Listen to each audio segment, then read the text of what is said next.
popularen zoom segment style razreda, pomeni manjši aparat, ki z dolgimi goriščnicami. Seveda obstajajo tudi zelo dober trg kupcev, ki hočejo klasičen ultrazoom aparat, kot je L120 ali pa 5500.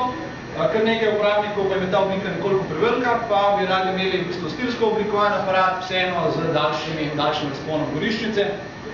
Lani smo imeli v tem razredu model S8000, ki je bil zelo dobro prodajan. No in glede na razmah tega segmenta trga smo predstavili kar 3 različne modele v tem segmentu. Sicer so modeli S6100, 8100, ki je že dejansko v prodaji od 14. januarja dalje, in prihajajoč model tudi S9100. No, to sem že poudaril, S8100 je v bistvu že na trgovskih policah, preostala dva pa nekako tudi prihajata. Razlika med samimi aparati, če pogledamo S6100 štarta, ta ultrazoom style segment in njegova prednost je 7-kratni širokokotni zoom. Torej imamo 3 različne aparate z 3 različnimi goriščnicami.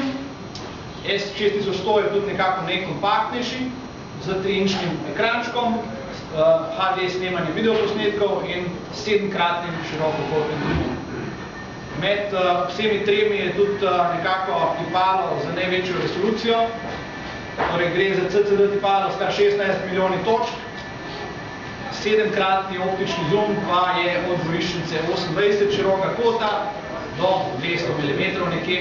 In edini v tem ultrazoom style segmentu je S6100 prav tako aparat občutljiv z ekrančkom občutljivim na dotik, torej v njega je vremen enak 3-inčni displejček kot v S4100, zelo odziven, zelo dober uporabniški vmesnik in mislim, da to bo zelo primeren aparat za neke uporabnike, ki bi želeli malenkost več zooma, vseeno v zelo tankem stilskem mišlju. Nekaj S6100 je dejansko med vsemi tremi 8000 in 9100 precej tanjši na račun tega 7-kratnega optičnega zooma.